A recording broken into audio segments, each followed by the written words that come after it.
This is the story of me and reading. Every summer, I would read everything I could get my hands on. Travel brochures, cereal box comics, even the phone book. I only had to read for 20 minutes a day, but it was so easy that I could read for hours, and my bookcase was full of every book imaginable. I spent my entire summer in the lazy boy recliner, reading 1, 2, maybe 3 books in a day.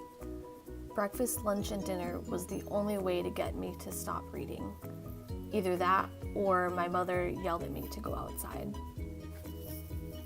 In elementary school, I was convinced that I wanted to be a famous author, so every year I wrote a book. In 5th grade, my story won the Young Authors Prize for my entire school. Then, I left writing to take art classes. I wanted to be an artist. My favorite part about middle school was the book fair. I bought as many books as I could with my mother's $20. The Guinness Book of World Records, Indiana Jones, Percy Jackson, you name it. Then, in high school, my textbooks started taking up most of the space on my bookcase, and I didn't read for a while.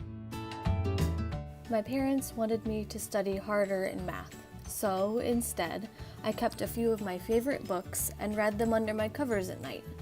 I still ended up with a C in pre-calc, though.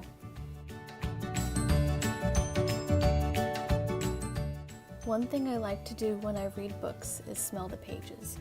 Call me weird, but I think the way that each book is made gives it a unique scent.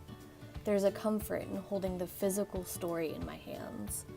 Technology is such a big part of the world today that I think it's important to preserve this part of history by exposing more students to the physical books that we all grew up with.